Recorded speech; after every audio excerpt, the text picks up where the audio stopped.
Bueno, pues ya estamos una semana más en el Bigote Abadía y como es costumbre, con un gran programa por delante. Hoy nos visita un defensor malagueño que nos hará recordar aquel fútbol de antaño a través de equipos como el Almería, Levante, Cartagena y especialmente su Málaga. Me parece a mí que lo de hoy será una charla cargada de fútbol y nostalgia. Así que nada, lo que os decimos siempre, sentaos, estad atentos y abrid bien los oídos porque lo que viene por delante merece la pena. Y este partido va a empezar y lo vamos a ganar. Saca la lata de la nevera. Cuando mi equipo marca un gol, como rue la afición, con el fútbol las penas vuelan, yeah, yeah. Manolo Gaspar, bienvenido al Bigote de Abadía. Muchas gracias. Nada, hombre, gracias a ti por acudir a la llamada, que la verdad que nos hace mucha ilusión recordar ese fútbol pues a través de uno de sus protagonistas, así que nada, me da a mí que lo de hoy va a estar bastante bien. Y Máximo un pajarito que tú a estas horas, o bueno, más o menos, acabarías de jugar una pachanga habitual que tiene los jueves, ¿no? Pues sí, normalmente los jueves quedamos los veteranos del Palo, que bueno, el Palo de donde yo soy, que es un barrio malagueño donde han salido muchísimos jugadores a primera división, y quedamos ahí todos los jueves y echamos nuestros ratos de fútbol y después nuestro tercer tiempo que para eso quedamos. Eso es, lo que pasa que hoy el tercer tiempo se ha estropeado porque ha faltado gente, ¿no? No ha habido partido. Sí, este tercer tiempo ya no es igual, pero bueno, es un placer estar aquí con ustedes, la verdad. Venga, pues seguro que va a estar bien, aunque no será lo mismo que con los amigos tomando algo, pero intentaremos que sea algo similar y que lo pases al menos igual de bien. Así que nada, Pablo, hoy te falta camisa, ¿no? Pero creo que la del Málaga la tienes en el carrito de compras, el carrito de deseos. Joder, la tengo agendada, la de Málaga mítica, esta que es así, azul claro, yo creo que de los 80, finales de los 80, principios de los 90, la tengo para comprar y joder, no me ha dado tiempo, no me ha dado tiempo, así que hoy vengo de árbitro prácticamente. Bueno, yo creo que aquí todos venimos hoy de árbitro, vamos todos de negro. Sí. Me parece un encargo esto, tenemos que darle un poco de alegría a la situación, ¿eh? Nada, pues intentaremos darle un poquito, cambiar el color, ¿no? De la entrevista a través de todo lo que venga por delante. Y Ángel, a ti te veo hasta con abrigo y todo ya tirando de invierno. Sí, no, es que aquí en Bilbao hace fresco, sí. Bueno, pues nada, vamos a calentar un poco el ambiente, Manolo. En el programa nos gusta ser ordenados, ir por orden, así que bueno, vamos a empezar por tus inicios y la primera te la va a lanzar Pablo. Eso es, Manolo, vamos a empezar por tus inicios. Creo que muy jovencito empezaste ya a jugar en la cantera del Málaga. Mi pregunta es, ¿tu posición siempre ha sido lateral derecho? ¿O de pequeñito eras el típico que eras delantero o medio centro? Porque muchas veces nos contáis que vuestras posiciones originales eran diferentes a las que utilizasteis luego en el fútbol profesional. ¿Cómo era ese Manolo Gaspar? ¿Siempre fuiste lateral derecho? ¿Naciste lateral derecho? ¿O de qué jugabas cuando eras infantil, cadete? No, en mis inicios jugaba en un colegio de aquí de mi barrio, antes de jugar en el Palo y después irme al Málaga, y jugaba como medio centro. Mi posición natural siempre ha sido medio centro, pero bueno, después empecé ya a jugar y acoplándome según eran los equipos, tú sabes, los entrenadores ya cada uno buscaba su manera, ya te iba viendo unas ciertas características que veías mejor en un sitio y en otro, y acabé lateral derecho. Fíjate. ¿Entraste en el Málaga en la cantera muy jovencito o con qué edad entraste? Pues entré en cadete de primer año. Yo jugaba en el Palo y de ahí me llamó la selección malagueña, y después de la selección malagueña, pues bueno, ahí hicieron lógicamente una captación, la gente que había en el fútbol base del Málaga, y al siguiente año, pues en cadete de primer año, pues ahí ya fue mi primera etapa en el Málaga, que después, bueno, no fue la primera etapa, después he tenido 3 más, ¿vale? Pero bueno, fue mi primera, entré en cadete de primer año. Cadete primero. Cuando fuiste quemando etapas, cadetes, juveniles, etcétera, hasta llegar al Málaga B o Málaga, ¿tú te veías que ibas a triunfar en esto del fútbol o eras uno más dentro de la cantera? ¿Cómo te veías tú? Yo siempre me he visto uno más.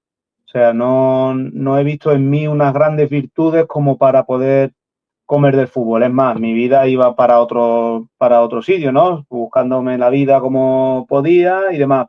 Sí que es verdad que siempre he sido un tío muy profesional, muy cabezón en lo que quiero, un jugador de equipo y demás. Y bueno, las circunstancias se fueron dando, pues que di con entrenadores que tenía que dar por suerte y gracias a eso, pues bueno, pude llegar a la élite cuando menos lo esperaba. O sea, no, en mi cabeza no estaba.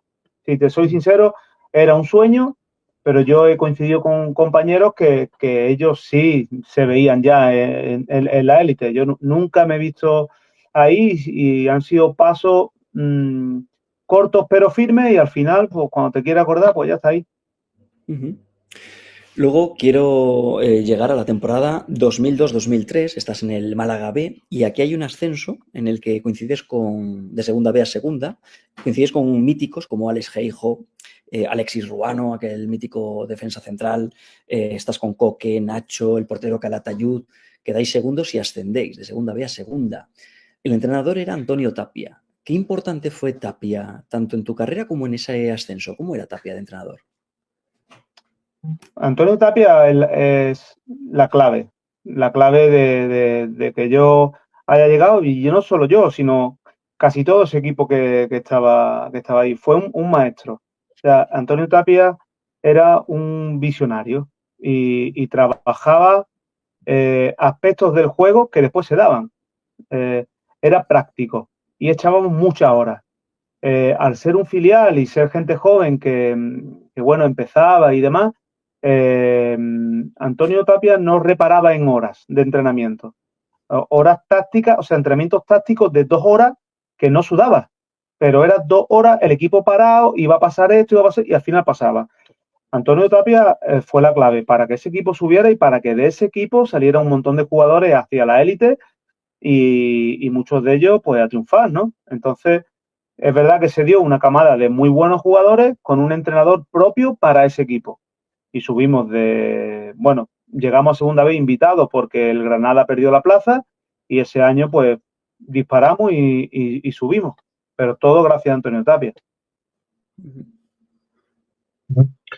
La verdad que una gran temporada aquella del Málaga B, luego estás un añito más en segunda división, también en este Málaga B, y te llega la oportunidad de cambiar de destino, por decirlo así, por primera vez. Te llega la oportunidad en la 2004-2005 de viajar a Almería. Aquí me llama la atención, Manolo, cómo aterrizaste en Almería, porque es verdad que hemos estado viendo la media de edad de ese equipo. Tú llegas con unos 23 años y creo que eres el más joven, o por lo menos de los 3 o 4 más jóvenes del equipo, porque había mucho veterano en aquella Almería. ¿Cómo te recibió el vestuario? ¿Cómo lo viviste? Pues mira, la verdad que para mí salir del Málaga era una sorpresa, porque yo esperaba con 22, bueno, ya cumplía 23, pues poder continuar en el Málaga porque tenía proyección primer equipo, porque ya estaba tocando el primer equipo, estaba entrenando. Y bueno, me reunió en ese momento Manolo Hierro, era el director deportivo, me dijo que se me había acabado la etapa y hablé con Antonio Tapia. Yo en ese momento tenía el Recreativo de Huelva y tenía la Almería, pero yo en mi cabeza nunca estaba a salir del Málaga, la verdad. Me sentía ya con posibilidades de poder entrar en el primer equipo, en fin, la mentalidad, ¿no? de uno mismo, las cosas que piensa. Y Antonio Tapia me dijo, mira Manolo, el Almería ha hecho un estadio nuevo. Van a apostar por el equipo y es un equipo que creo que va a tirar para arriba. Vete a Almería, que me da buena sensación. Y le hice caso a Antonio Tapia. Yo fui a Almería por Antonio Tapia. Y cuando llego a Almería, hay una anécdota muy, muy, muy buena. Yo llego allí, es verdad que era de los más jóvenes, y el entrenador era Castro Santos, el gallego. Fernando Castro Santos. Y bueno, yo digo, bueno, el día que fui a firmar mi contrato, aprovecho y busco piso. Total, que yo con la que hoy es mi mujer, nos vamos a Almería. Y justo cuando entro en la oficina del club, me da la mano y me dice, bienvenido, pero que sepas que yo no te he pedido y que ya, aquí ya no eres el capitán del equipo. Claro, su hijo jugaba conmigo en el Málaga B. Diego Castro, un magnífico jugador, magnífico. Y claro, yo ahí en el Málaga B, claro, era mi equipo desde pequeñito, pues era, digamos, un líder, ¿no? Porque era mi casa y yo ya me sentía ahí como el puto jefe, ¿no? Como que dice. Y me dijo eso Castro Santos el primer día, que sepas que yo no te he pedido a ti, que voy a traer a uno de mi gusto y que ya aquí ya no eres el capitán. Y digo, hostia, me cago en la madre, el primer día, ese tío tan serio, me cago en día, esa no era manera. Yo, claro, me ve mi mujer la cara cuando salgo de allí y me dice, ¿qué te ha pasado? Le digo, ¿qué me ha pasado? Si tú vieras lo que me ha dicho este que está aquí dentro, dice, ¿quién es? Y le digo, puede ser el entrenador. Madre mía, qué bienvenida que me dio. Pero bueno, la verdad que era un equipo muy veterano. Él también se encargó de hacer refuerzos de gente muy veterana, pero los que ya estaban ahí en ese equipo me acogieron fenomenal. Muy, muy, muy, muy bien, la verdad. Almería, te puedo decir que me dio un cariño increíble, tanto el equipo como la afición, pero un cariño a niveles como el que me dieron en el Málaga. Por eso le guardo un cariño tan especial y sigo manteniendo pues la relación con gente de Almería, de tanto jugadores, directivos, como gente de allí de la ciudad. Pues vaya acogida que te dio Castro, pero vamos, que aun para no quererte, lo jugaste prácticamente todo en tu primer año y luego el segundo año, al final, bueno, juegas todo, no sé, pues 38 partidos, prácticamente todos los partidos de segunda división de titular y además quedas nombrado como el mejor lateral derecho de la categoría. ¿Cómo viviste tú ese premio? ¿Cómo te sentiste con 24 años con ese reconocimiento? Pues la verdad que con naturalidad. Ese equipo, la verdad que ese año me sentí muy bien, me sentí fuerte, estaba bien rodeado. Cuando un jugador se siente con confianza, ni más ni menos. Lo jugué todo porque Castro Santos duró 6 o 7 jornadas, si no, no no hubiera jugado nada. Y recuerdo el día que se fue, me vino Alfonsín, que es un hombre mítico de Almería, y me dijo, no te preocupes que a partir de ahora vas a jugar todos los partidos. Haz lo que quieras en el campo. Fíjate tú, Alfonsín lo que me dijo, ¿no? Pues claro, con esa confianza, ¿cómo no te van a salir las cosas, no? Entonces, pues bueno, la verdad que empecé a encontrarme bien, a jugar todos los partidos, a ser muy importante en el equipo, en la ciudad, muy reconocido mi trabajo. Y a partir de ahí, pues bueno, pues llegaron las buenas tardes de fútbol, el equipo, la verdad, que acompañaba, con muy buenos jugadores, con Francisco, con Galca, con Martín Bellisca, con Michel, con Lozano, en fin, bueno, era un equipo, la verdad que José Ortiz, Paco Luna, un equipo con muy buenos jugadores, con jugadores veteranos, pero jugadores que la verdad que fueron muy importantes a lo largo de mi carrera y de mi etapa en el Almería. Sí, de hecho, esa temporada, bueno, estáis rozando el meteros en ascenso, una Almería que fue el año siguiente con la llegada de Unai Emery cuando ascendería, pero tú ya no estarías ahí en ese equipo porque te llegó la llamada del Levante, tu primer paso a Primera División, por decirlo así, y tu debut llega, si no nos equivocamos, en febrero, en agosto, perdón, el 29 de agosto del 2006. De verdad que no es un debut quizás soñado porque jugáis contra el Sevilla, perdéis 4-0 en Liga, pero bueno, es tu primer partido en Primera División, Manolo. ¿Cómo viviste aquella sensación? Bueno, pues ese partido lo recuerdo como una locura, una locura. Era agosto, hacía 40 grados a las 9 de la noche. Imagínate los nervios típicos de un debutante. Toda mi familia en Sevilla, imagínate, mis hermanos, todos bien acompañados. Y ese día, pues bueno, me tocaba cubrir a Antonio Puerta, que en paz descanse, que volaba. Ese chico volaba. Y bueno, era un Sevilla, la verdad que un Sevilla campeón, un Sevilla con muy buen equipo y nos dio un baile. El Sevilla se nos dio un baile. Bueno, no fue el soñado, pero bueno, aunque el resultado no fue el esperado, debutar en Primera División es algo muy especial y no pudo acompañarse con el resultado. Y la verdad. Uy, creo que te hemos perdido, Manolo. Sí. Vale, te habíamos perdido el final. ¿Me seguí? Ahora sí, nos estabas contando que no fue el Digo debut que bueno, soñado. sí, que después de ese partido, pues desaparecí mucho de las alineaciones, como un López Caro, que era también un entrenador muy especial, muy también que tiraba para la gente veterana. Y bueno, hasta que no salió López Caro, pues no volví otra vez un poco atrás. Sí, de hecho estábamos mirando y creo que eso juegas el primer partido de liga, este que hablamos contra el Sevilla, y estás 15 partidos sin jugar. Y demás está que se va López Caro. Como anécdota en Santander le conocemos como López Carísimo, porque solo tuvo una pretemporada y le tuvimos que pagar una indemnización bastante buena porque nos dejó tirados antes de empezar la liga.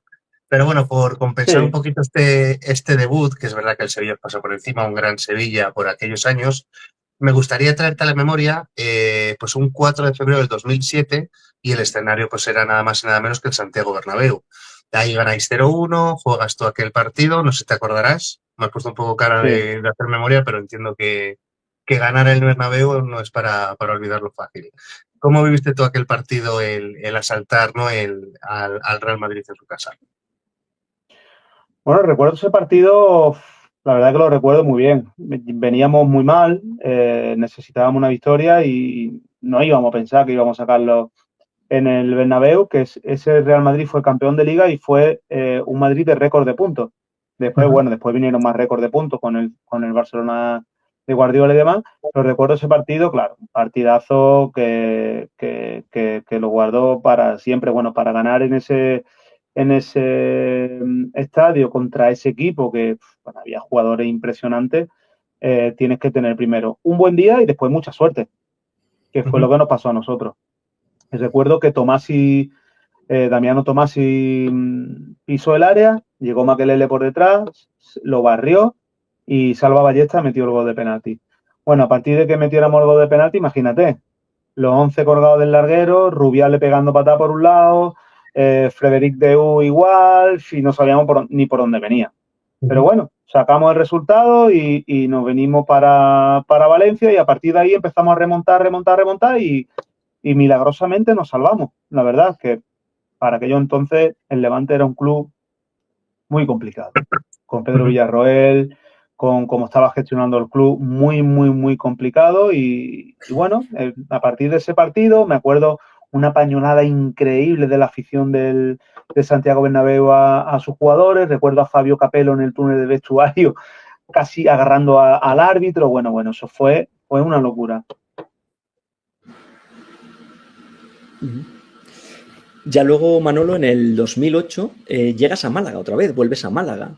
Y ahí quiero detenerme porque, claro, coincides en un equipo en el que está plagado de jugadores de muy alto nivel. Estás con Jesús Gámez, el lateral derecho, Bellington, el central, Duda, Calleja, Eliseu, Adrián, aquel delantero bajito que luego estuvo en el Depor, Atlético de Madrid, Albert Luque, Miguel Ángel, Apoño, Baja. Mira, todavía me acuerdo cuando en una jornada creo que Duda fue Duda y Baja fue Baja. Me hizo mucha gracia aquella jornada. De todos aquellos cracks, ¿hay algún jugador que técnicamente te impresionara más que el resto? ¿Alguno que te dijeras, joder, cómo me flipa este tío?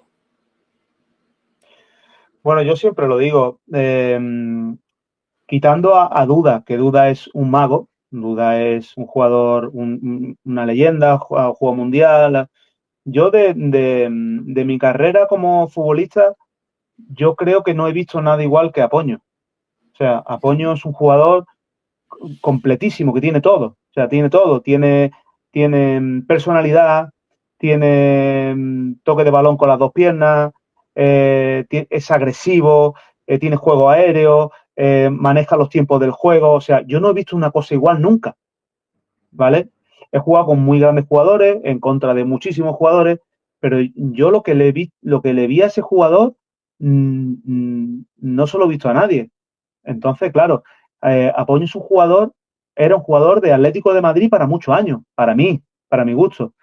Pero, pues bueno, pues el fútbol muchas veces te lleva para sitios que no dependen de ti y tomar decisiones que a veces pues no son las más adecuadas y demás. Pero bueno, Apoño llegó a ser importante en el Málaga de Manuel Pellegrini también.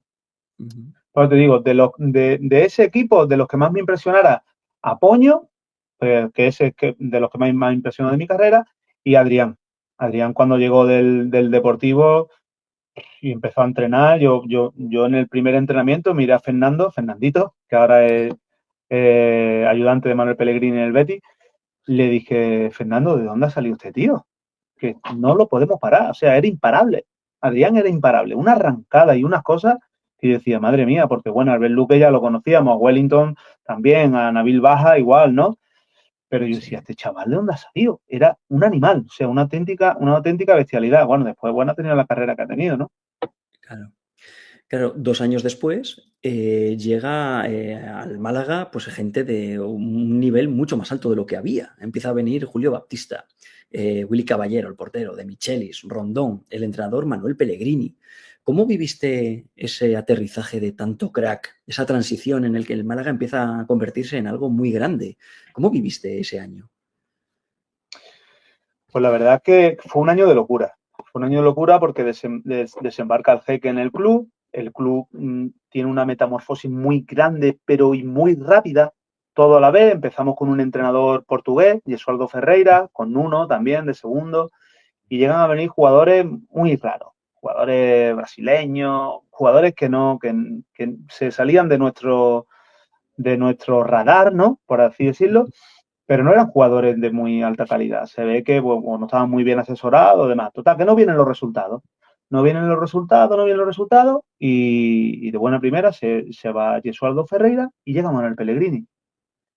Para nosotros era una sorpresa increíble. Detrás de Manuel Pellegrini, pues ya empezó a venir Maresca, Julio Batista, Martín de Micheli, Willy Caballero, en fin, una serie de jugadores que dices tú, ojo que esto va en serio. Claro, lógicamente cuando después de ese año que nos salvamos, empieza el Málaga a construir lo que después vino ese Málaga de Champions, pues a base de talonario, de fichaje y demás, pues bueno, ya uno se da cuenta de que ahí la cilindrada de uno ya se queda corta ahí en ese equipo. Y bueno, en ese momento cuando a mí el Málaga me ofrece quedarme de por vida en el club, haciendo labores pues de un poco también de imagen, ayudar a los chavales y demás, pero bueno, yo tenía una edad que todavía quería seguir jugando al fútbol, pero bueno, fue un acto que tuvo el club valorando pues lo que era mi profesionalidad, lo que era yo para el vestuario y demás, pero bueno, tomé la decisión de seguir jugando al fútbol. Vale, es que precisamente te quería preguntar, Manolo, porque me preguntaban aquí en seguidores que, a ver, dice Mediocre Radis, esto, ¿no? La llegada de los grandes jugadores y que si te arrepentías de ello, que ocurrió fue decisión tuya, del equipo y del presidente. Claro, da a entender que te fuiste del equipo por... O sea, te preguntaba por qué y no sabía esto que nos estás contando, que te ofrecen un contrato vitalicio.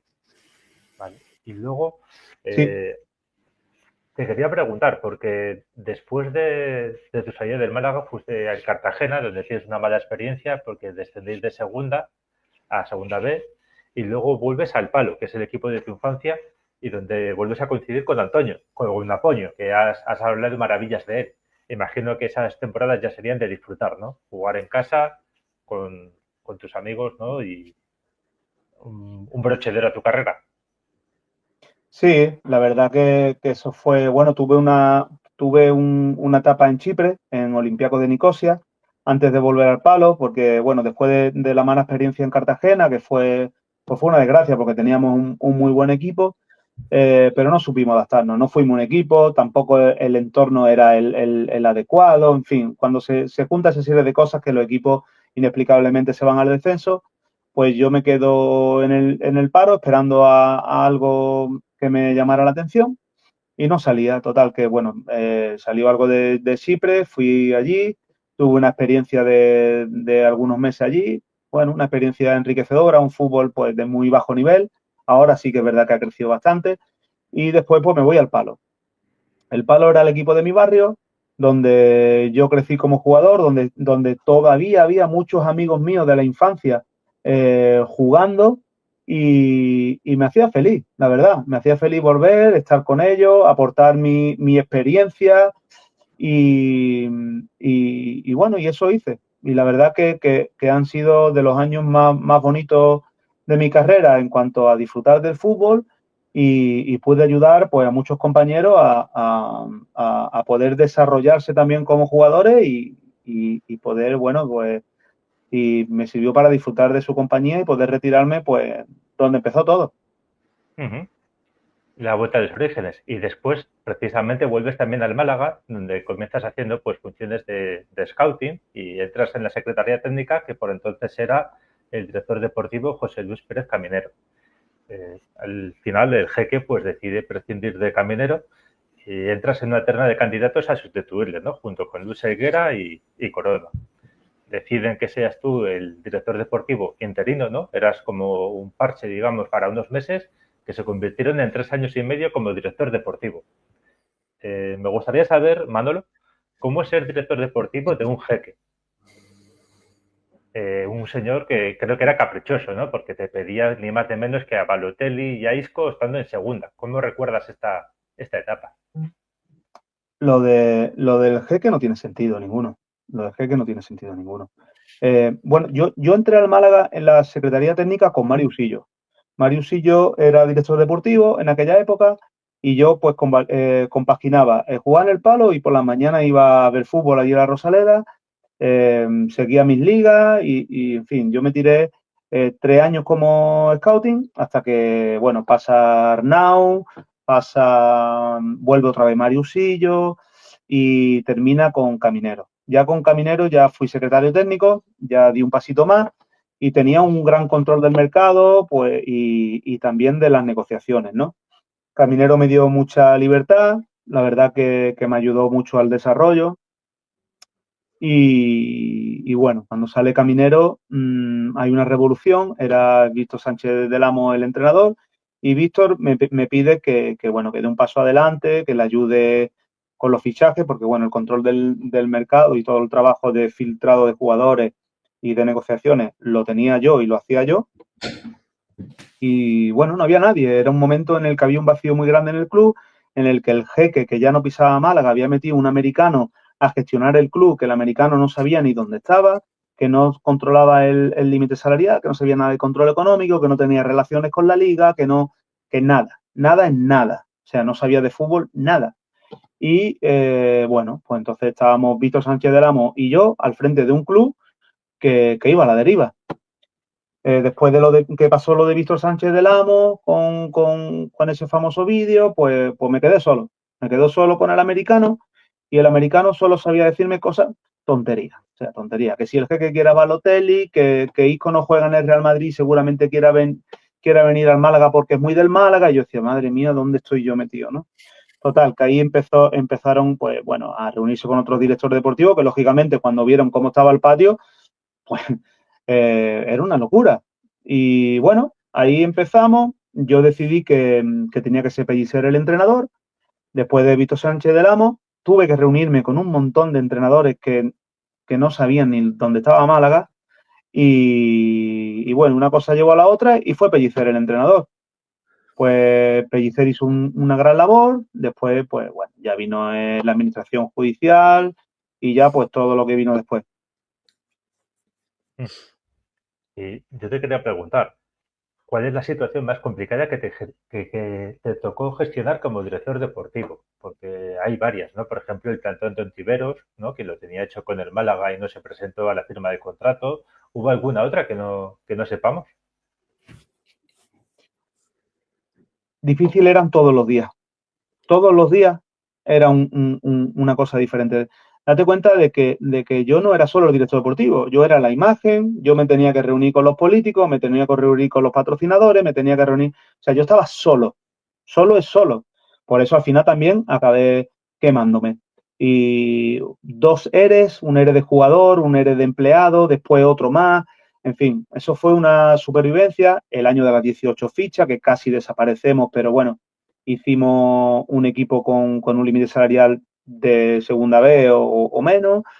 Todos los días pasaba algo. Todos los días pasaba algo. Y bueno, y lo de Ontiveros es solo un detalle, porque al final Ontiveros pues hizo lo que haría cualquier jugador. Pues después llegó a un acuerdo con nosotros, le salió un equipo de primera división, pues faltando nada, pues se fue, en el mismo día que íbamos a firmar. Bueno, yo quizá lo hubiese hecho de otra manera, pero también lo entiendo el jugador. Él quería seguir jugando en primera división, le salió los Osasuna, no supo valorar o su entorno no supo aconsejarle de que Osasuna, en cuanto el jugador que se le había lesionado estuviera bien, pues iba a tener pocos minutos y así fue. Así fue. Lo que en Málaga hubiese sido muchísimos minutos, todos para él, en Osasuna pues fue un fracaso de decisión, pero yo creo que a lo mejor como jugador hubiese tomado la misma decisión. pero todos los días era algo, todos los días había una sorpresa, todos los días ocurría algo, la verdad que han sido 3 años de muchísimo desgaste. Ya me puedo imaginar. Ahora, hoy en día, parece que las cosas están más calmadas y ya el club, fíjate, con Pellicer también, está mejor gestionado. Y vale. Bueno, ahora vamos, Manolo, con las preguntas de los seguidores que seguro que son más agradables. Música Crítica nos pregunta que si aparte del fútbol practicas algún otro deporte. Yo sí, yo estoy siempre activo. Sobre todo hago entrenamientos de fuerza todos los días, no fallo nunca. Hago mi entrenamiento de fuerza, pues, y también, pues bueno, algunas veces juego al pádel, me gusta salir a correr, pero estoy físicamente casi como cuando estaba de jugador. No paro en ningún momento, pero sobre todo lo que hago es la fuerza. La fuerza no la dejo nunca. No, ya veo el pádel juega esto de los exfutbolistas. Al final os acaba enganchando. Sí. Luego te quería preguntar también, porque mira, me pasaron un vídeo aquí en Reddit, que es donde leemos las preguntas. Bueno, no le podemos poner, pero te le describo. Es un taconazo muy parecido al de Redondo, ¿sabes? Que en un Málaga-Sevilla, Sí. que no sé quién te filtra un balón, haces un pedazo de control, encargas a Diego Capel, nada, taconazo, te vas por la banda y luego el resultado no es gol. Pero, oye, esta jugada la tenías pensada, la improvisaste, ¿cómo surgió esta jugada? Pues eso fue un balón en largo, eso fue un partido de Copa del Rey contra el Sevilla, y cuando llego ahí al córner, que ya íbamos forzados, ya venía Diego Capel pisándome los talones, y digo, bueno, ¿y ahora qué hago aquí? Digo, bueno, pues si le doy de tacón, a lo mejor le da él, sale a córner, sale a saque de banda, bueno, algo hay que hacer. Total, que bueno, le di de tacón y salió. Llegamos, entré con el balón en el área y el centro, bueno, ya había mucha gente en el área y no tuvo un final feliz. Pero bueno, surge pues, como cuando surgen las cosas así, que va al límite y se te ocurre en el momento, ¡fla! Y sale. Sí, ¿no? Y después de Diego Capel, que también corría lo suyo. Era un tío de los más Sí, rápidos. sí. Con Capel tuve unas guerras muy grandes. Normal, la verdad que era escurridizo el extremo del Sevilla, pero bueno, Manolo, hasta aquí la primera parte de la entrevista, que es un poquito la más seria, vamos ahora con 3 juegos muy cortos, que te van a gustar mucho, pero quiero hacerte antes de estos juegos una pregunta para ir calentando un poco también esta parte más ociosa, y era si tú te lo has pasado mejor de futbolista, porque has estado en los vestuarios, bueno, pues divertidos, andaluces, que entiendo que también tienen más gracia y demás, o te lo pasaste mejor siendo Karate Kid Carabengo, los Jackson demasiado, los Quitagrasas. La verdad que ahí me lo pasaba mejor. Tú sabes que el mundo de los carnavales es un mundo muy bonito, donde hay mucha guasa, donde se viven momentos muy parecidos al fútbol, porque al final un grupo de carnaval, pues también cada uno tiene su labor y al final es un equipo, ¿no? La verdad que ahí lo pasé muy bien, momentos únicos, momentos que quedan ya para toda la vida, amistades y bueno, otra faceta más que me gusta a mí, que son los carnavales, pero bueno, en cada momento tiene lo suyo y la verdad que fueron momentos fantásticos. Tú ahí estabas con la percusión, ¿no? Si no me equivoco. Sí, ahí estaba tocando la caja, sí. Bien, ¿y lo abandonaste del todo? Sí, porque bueno, ya cuando te metes en el mundo del fútbol, los ensayos, me retiré un poco, sigo viendo todos los carnavales que puedo, me gusta muchísimo ir al teatro a verlos, pero me encantaría, ahora que tengo tiempo, me encantaría poder cantar una comparsa en una murga, pero bueno, no se ha dado y bueno, nunca es tarde. Bueno, todo es ponerse como todo en esta vida, pero bueno, nada, el primer juego te lo va a contar Pablo, te va a gustar. Eso es, vamos con el primero de los juegos. Este juego se llama el juego de los nombres propios. Consiste en el que yo te digo una serie de nombres, entrenadores, exjugadores, compañeros, etc. Y tú me los tienes que intentar ir definiendo uno a uno con una sola palabra. Vamos a ello. Empezamos con el primero. Salva Ballesta. Matador, Molina. caballero, Sabio. Elegancia. Rubiales. Amigo. Konstantin Galka. Precisión. Tomasi. Capitán. Pedro León.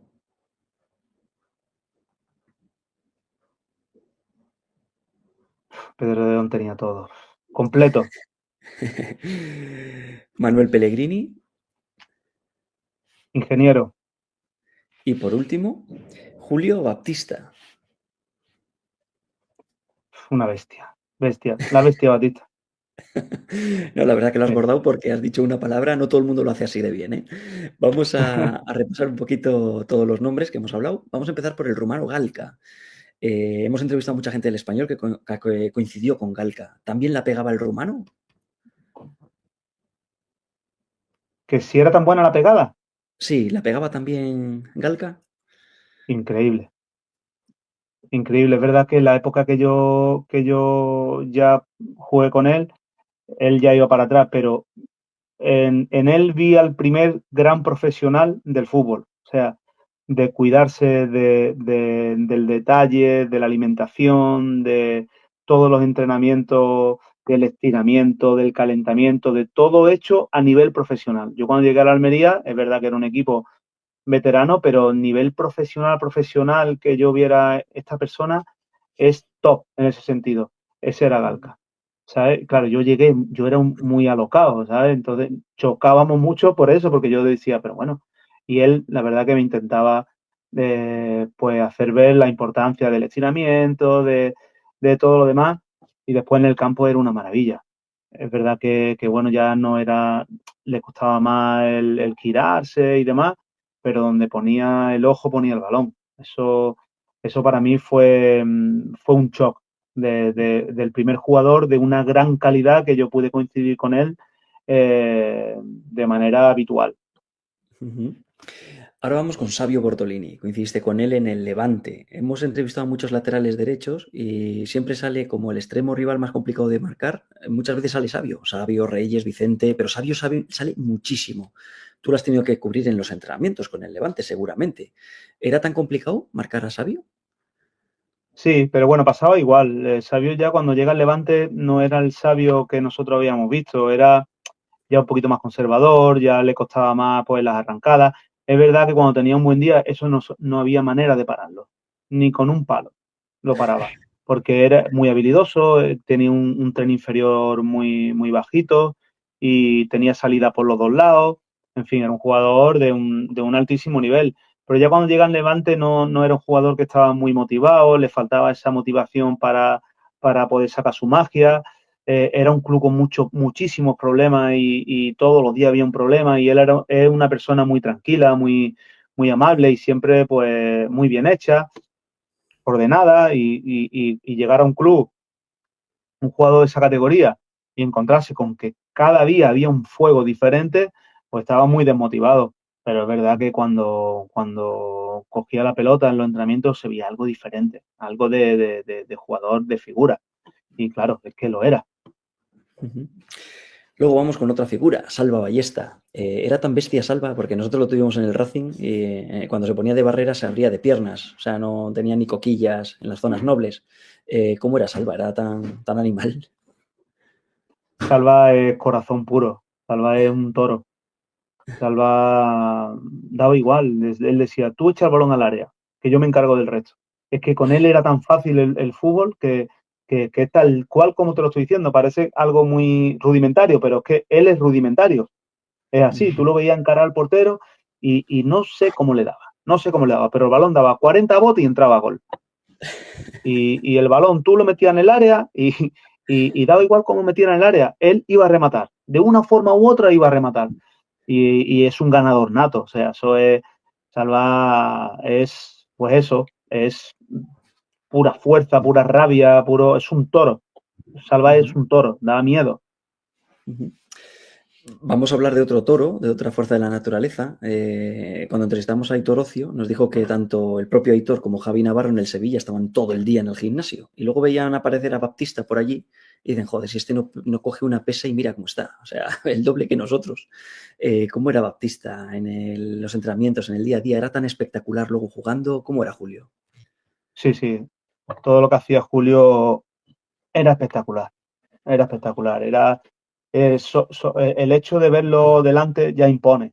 Impone porque tiene una caja muy ancha, tiene un tren inferior también muy fuerte, y después cuando cubre la pelota y demás, sabe utilizarlo bien. Porque hay gente que tiene una corpulencia muy buena y tiene un físico privilegiado, pero después no sabe utilizarlo, ¿no? Pero Julio sí. Julio sacaba el 200% de lo que era su físico y después técnicamente también era un gran jugador que ha jugado en el Real Madrid, internacional con Brasil, o sea, estamos hablando de un jugador de un altísimo nivel, que sabe aprovechar sus virtudes físicas y técnicas al máximo.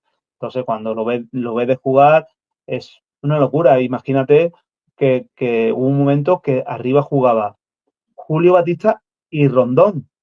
O sea, esos dos animales, eso no había quien lo parara. Eso era una bestialidad. O sea, no, te comían. O sea, nadie podía hacerle una anticipación, nadie le ganaba una pelota por arriba y después también por abajo, pues sabían jugar. Entonces, Julio es una barbaridad verlo jugar. Era una barbaridad verlo jugar.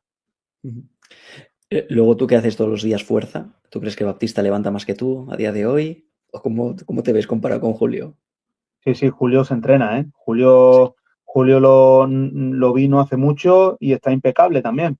Es verdad que esos físicos de negro son privilegiados y con nada que hacen ya están activos, pero él se cuida. Julio es un tío que se cuida, que se alimenta bien, que también se entrena y se mantiene súper bien.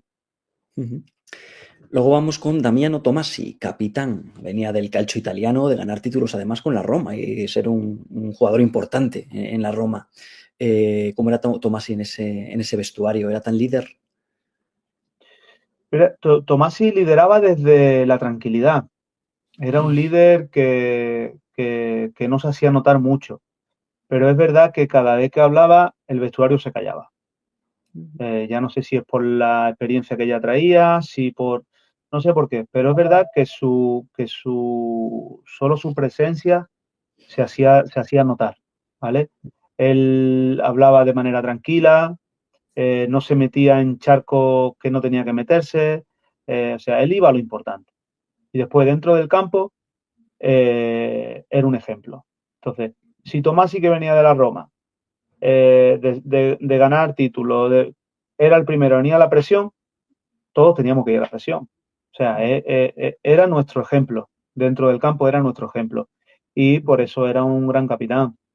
Una persona impresionante, siempre dispuesto a ayudar, siempre dispuesto a colaborar, a estar encima del que lo está pasando mal.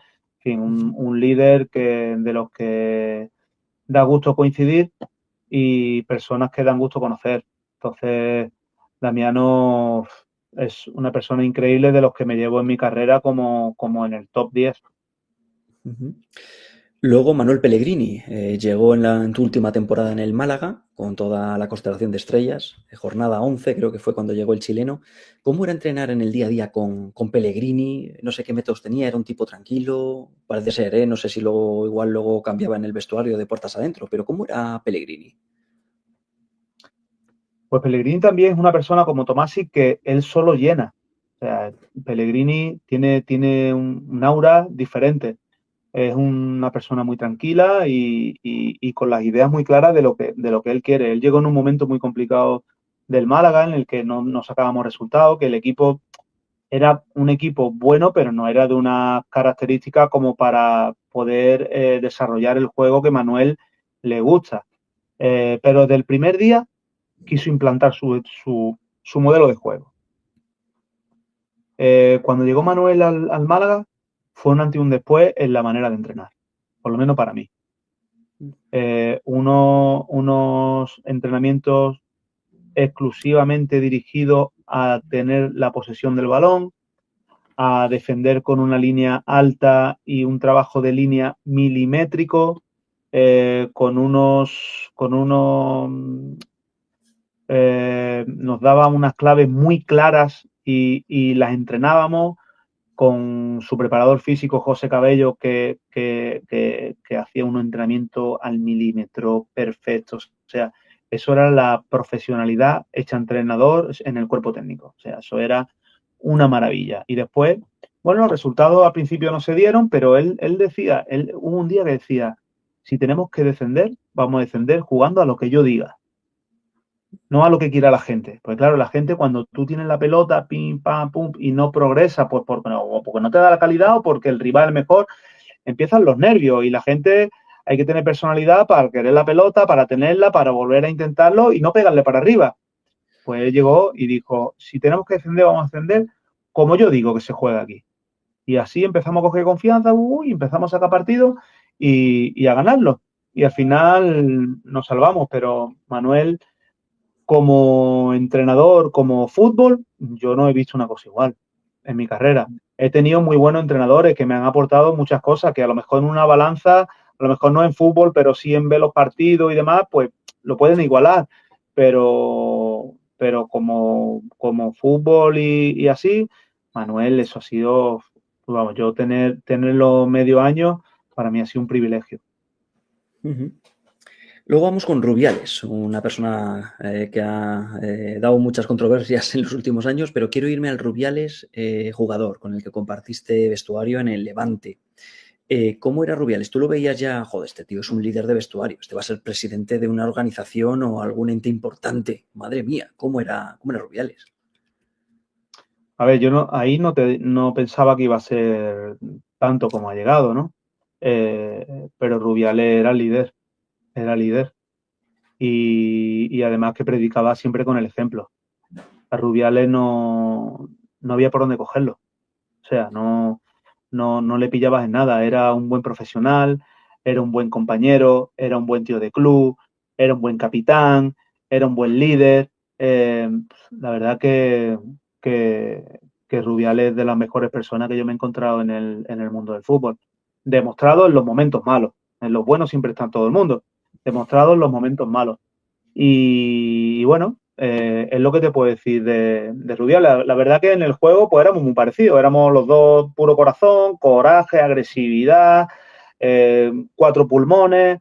La verdad que en el juego éramos muy parecidos y por eso a lo mejor congeniamos muy bien. Pero bueno, a día de hoy pues el tiempo me ha dado la razón de que realmente era una persona pura, con un buen corazón y que pues, ahora pues seguimos teniendo una gran relación, muy cercana y siempre la hemos tenido.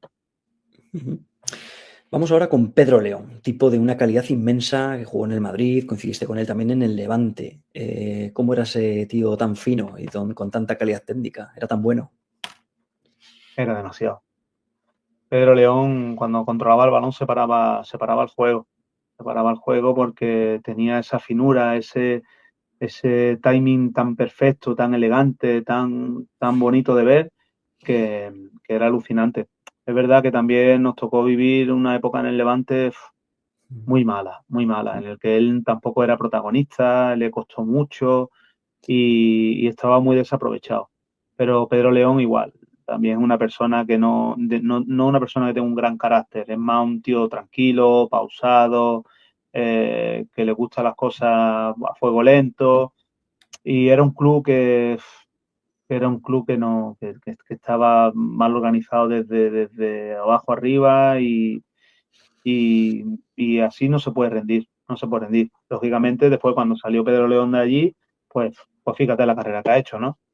Y bueno, no hay nada que demostrar de Pedro León ni vamos a sacarlo aquí, pero Pedro León es magia, y como compañero pues un fenómeno pues por eso, porque es un tío tranquilo, un tío que sabía escucharte, que bueno, que era un buen compañero. Uh-huh. Y ya para terminar, a todos los laterales que entrevistamos, en tu caso lateral derecho, nos gusta preguntar ¿qué extremo izquierdo, rival, porque te has tenido que enfrentar a unos cuantos, es el que más difícil te lo puso? En plan, joder, cada vez que me toca con este tipo, es que me vuelve loco, no sé por dónde pillarlo. ¿Alguno que digas tú qué pesadilla, ese extremo rival? Para mí, Antonio Puerta. Fíjate. Ostras.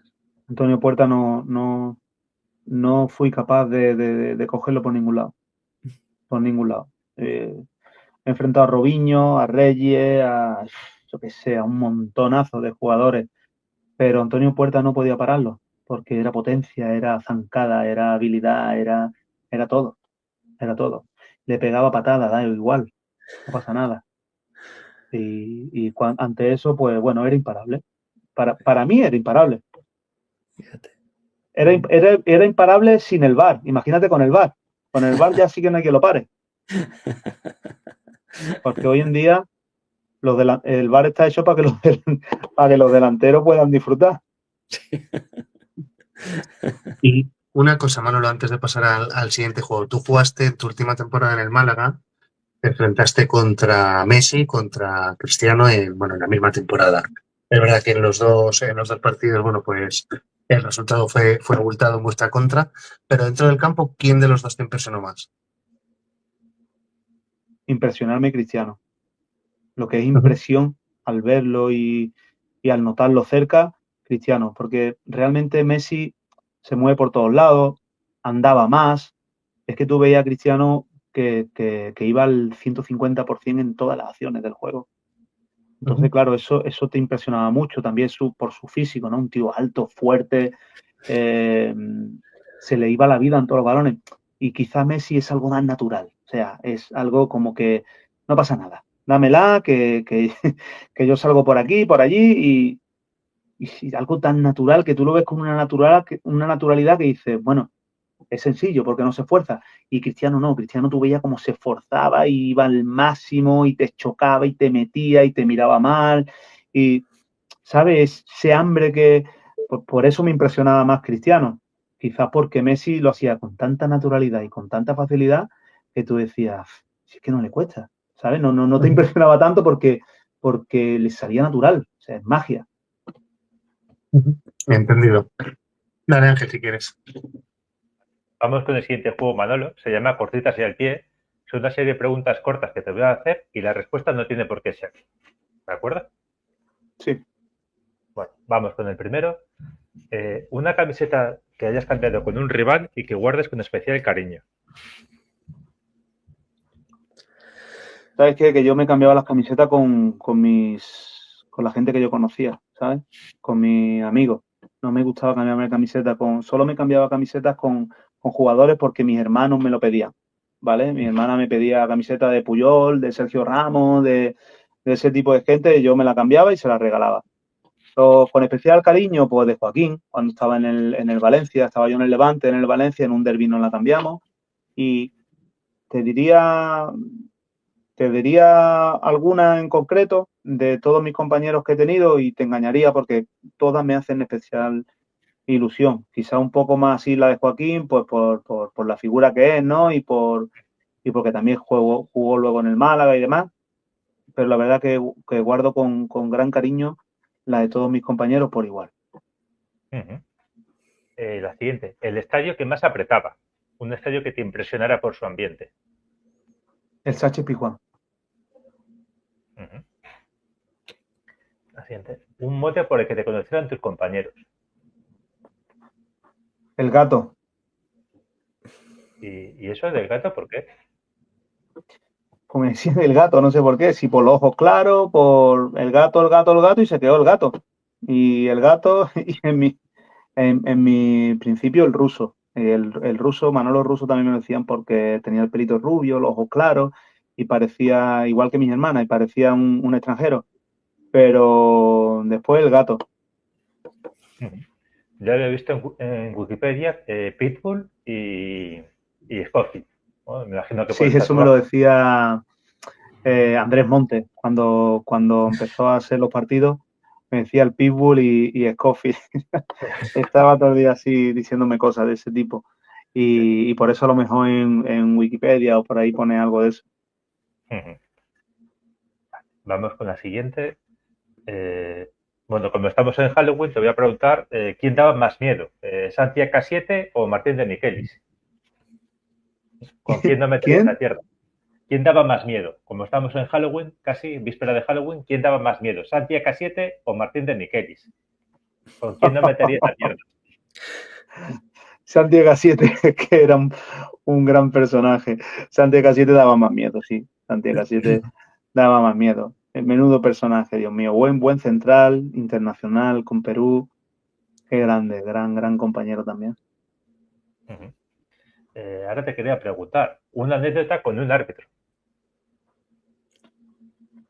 Uf, con un árbitro, una anécdota. Pues nada, como anécdota no tengo así grande. Sí que es verdad que cada vez que nos pitaba Mateu Laoz, pues era diferente, ¿no?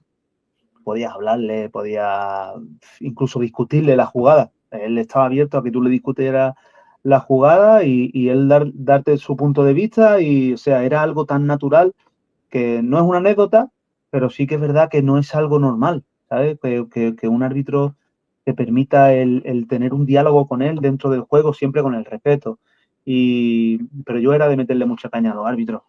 Yo le gritaba y le decía, yo qué sé, me cago en lo que sea, que no te has dado cuenta. Sí.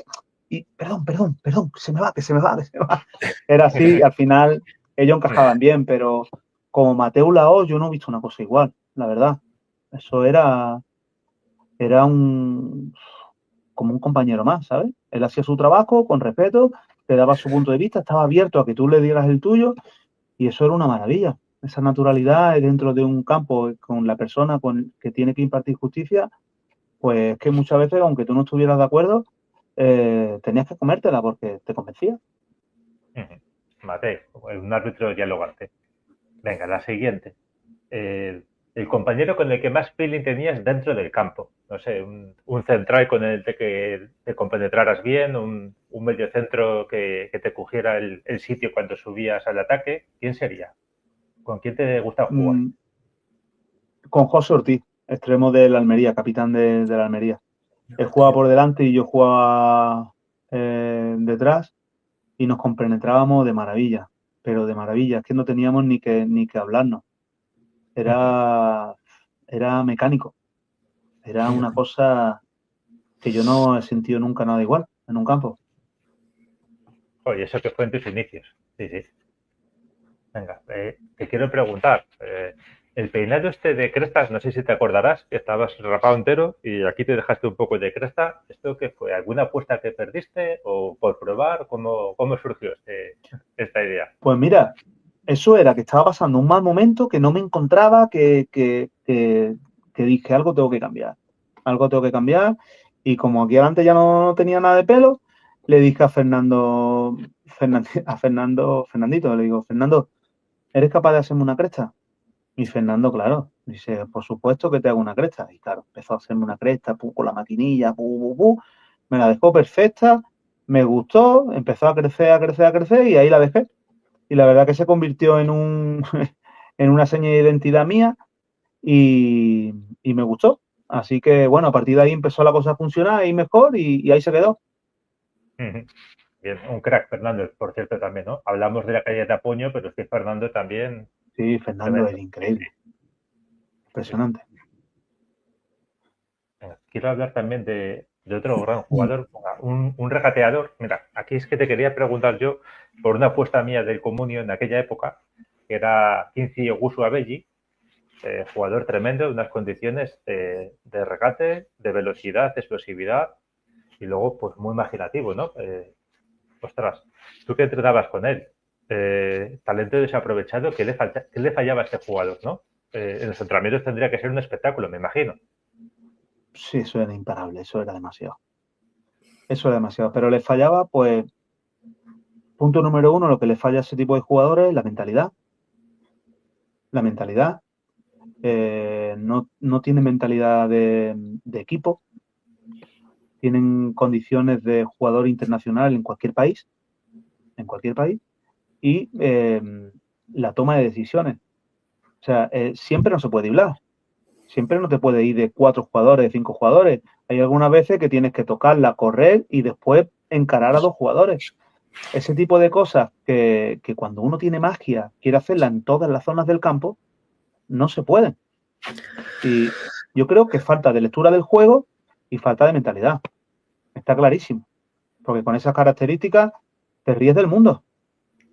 Es que es verdad. ¿Y cómo se puede corregir eso? Porque es un poquitín algo que también tienen un jugador como Vinicius, ¿no? Esa magia, pero la toma de decisiones, la mentalidad. El entrenador no puede hacer nada ahí. No hay una manera de reconducirles. Es difícil. Eso se coge a edades tempranas o es muy difícil de corregir. Eso muchas veces es cultural. Jugadores holandeses, jugadores africanos, jugadores... Eso viene de serie, eso viene cultural.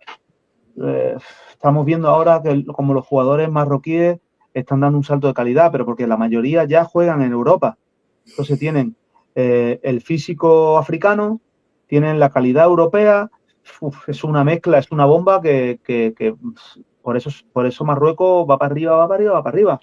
Porque tienen eso, pero eso es muy difícil de corregir. Eso viene de base y o se coge a tiempo en la base o prácticamente imposible. Podrás mejorarlo en algunos sentidos, pero el que tiene ya la mentalidad es muy complicado. Es muy complicado.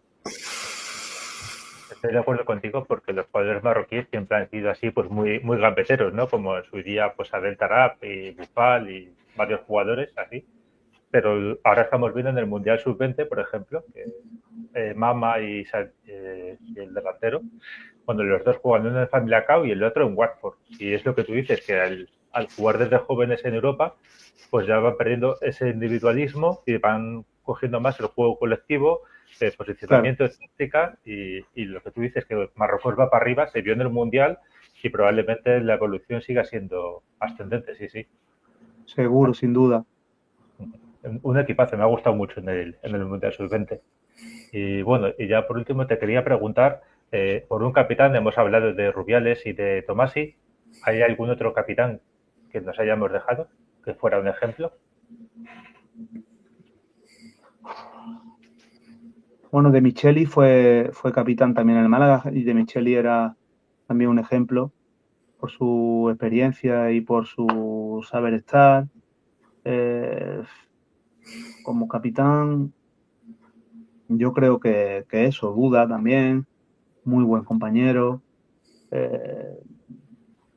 Yo creo que sobre todo Rubiales y Tomasi y poco más, ¿no? De los que te he dicho. Perfecto. Por cierto, el entrenador con el que más feeling tuviste en tu carrera, ¿quién sería? ¿Quién? El entrenador con el que tuviste más feeling en tu carrera, el que más cosas te aportó. Antonio Tapia, sin ninguna duda. Con el que más choque tuve, con el que más cosas he vivido con él y con el que al final más feeling. Porque al final te das cuenta con el paso del tiempo de que todo lo que te dijo, todo lo que te enseñó, servía para algo. Y al final pues le tiene que coger cariño, sí o sí. Y al final, pues bueno, con el que más feeling, con Antonio Tapia, sin ninguna duda. También hay un entrenador que me gustaría mencionar, que es Muñiz, Juan Ramón Muñiz. Muñiz también era una persona muy trabajadora, muy analítica y que al final ayudaba mucho al crecimiento del jugador. Por eso a Muñiz también le tengo muchísimo cariño, porque fuera o no jugador titular, él te daba la herramienta y te ayudaba para la mejora tuya como jugador. Y eso es algo que hay que agradecer, porque la mayoría de los entrenadores se centran en el resultado, en los jugadores que son titulares, en el que no, pues no le importa mucho, pero este tipo de entrenadores eran educadores y se involucraban en la mejora del jugador. Y eso, pues al final es de agradecer, porque eso es profesionalidad y querer ayudar, y eso al final es bueno para el equipo y es bueno para el jugador. Fíjate que Muñiz en el Racing pues tampoco tenemos muy buen recuerdo, porque es que llegó una época, o sea, después de Marcelino. Marcelino clasificó al equipo para la UEFA y luego llegó Muñiz a dirigir el equipo en UEFA. Entre que no, yo creo que la plantilla empeoró porque pues, se fueron Jorge López, Dussek, el propio Marcelino, y los fichajes que hicieron pues no daban para más. Y entonces pues Muñiz pues es lo que le falló. Pero seguramente fuera muy central porque venía Balau por unas buenas temporadas, pero aquí pues no triunfó. Pero bueno, la vida es así. Cosa del fútbol. Sí, pero bueno, al final tuvo 2 ascensos, con Málaga, con Levante. Es verdad que con el Racing, dice Ángel, no mal recuerdo, pero bueno, ahí empatamos en el campo del Paris Saint-Germain, ganamos al Manchester City en casa. Esos son recuerdos que nunca se van a borrar, por suerte. Pero bueno, por aquí tienes visitas. Nos deja por aquí Lourdes Gaspararo. Increíble cómo sacó al club adelante. Mandan aquí un recadito en el chat. ¿Vale? Así que, nada, Manolo, vamos con el último juego, que es una frase a la que le falta el final, y el final me lo tienes que poner tú, ¿vale? Ya con este jueguecillo pondríamos fin a la pedazo de entrevista que estamos teniendo, que la verdad que está siendo súper interesante, así que te lo lanzo y vamos a ello. Muy bien. Al Manolo Gaspar de hace 35 años le diría que... Que no cambie nada. Vale, perfecto. La espina que me quedó en mi carrera fue...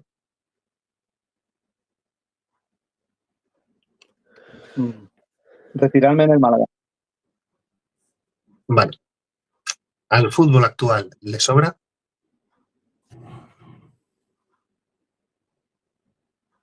Le falta fútbol, le sobra mucho. Mucho... Le sobra... No sé lo que le sobra. Es que le sobra tantas cosas, le falta fútbol, le falta magia. Ahora son robots. Todos los partidos son iguales. Tal cual lo pensamos nosotros también. Mi experiencia en el Bigote Abadía ha sido... Maravillosa. ¿Has estado a gusto? Mucho. Es la primera entrevista que hago desde que salí en Málaga hace 3 años o 2 años y algo. Y bien, todo bien, o sea que hay perfecto. Fenomenal. Nosotros la verdad que hemos estado encantados contigo, ya has visto un poco el rollo que llevamos, lo que nos interesa es conocer un poco lo que vivisteis como futbolistas, ya que nosotros no pudimos y muchos de los oyentes que tenemos tampoco, pues conocer un poco cómo era ese fútbol desde dentro a través de vosotros, así que objetivo totalmente cumplido, Manolo, y te lanzo la última de todas. El exfutbolista al que reto a venir al siguiente programa del Bigote Abadía es... Duda. Pues buenísimo invitado, la verdad. Buenísimo invitado, que además tiene mucha historia. Ese también la pegaba bien, Duda, ¿eh? A balón parado. Sí. Increíble. Sí, Increíble. fíjate cómo nosotros somos, porque nos gusta mucho el fútbol, pero también nos gustan mucho las tonterías. Entonces, claro, cuando hemos estado hablando antes de Duda y de Baja, había un comentario que hicieron en Carrusel Deportivo por aquel entonces que decían, cuando daban las alineaciones, que Duda era Duda y Baja era Baja. Antes de los años, y nos quedamos siempre con eso. Entonces el Málaga de Duda y Baja era ese comentario. Son las cosas también que se nos quedan a veces, pero bueno. Oye, pues ahí, Manolo, te pediremos un poco de ayuda para llegar a contactar con él, que la verdad que nos hace mucha ilusión. Sí, y nada, lo dicho, que miles de gracias por este ratito que nos has hecho pasar tan agradable, por abrirnos esas puertas de los equipos en los que has estado, y para lo que necesites, aquí está el Bigote de Abadía. Pues ha sido, la verdad, un verdadero placer. Os habéis portado muy bien y nada, aquí me tenéis para lo que necesitéis. Ha sido, la verdad, un momento muy bonito. Perfecto, oye, pues nos alegramos mucho y nada, seguro que nos volvemos a encontrar en algún otro momento y si no nos vemos o lo que sea, pues oye, mucha suerte en todo lo que venga esté por venir, que seguro que son cosas muy bonitas y lo dicho, estamos en contacto y seguro que coincidiremos en otra ocasión. Muchísimas gracias. Perfecto, muchas gracias, Manolo. Hasta la siguiente. Chao. Chao. Adiós.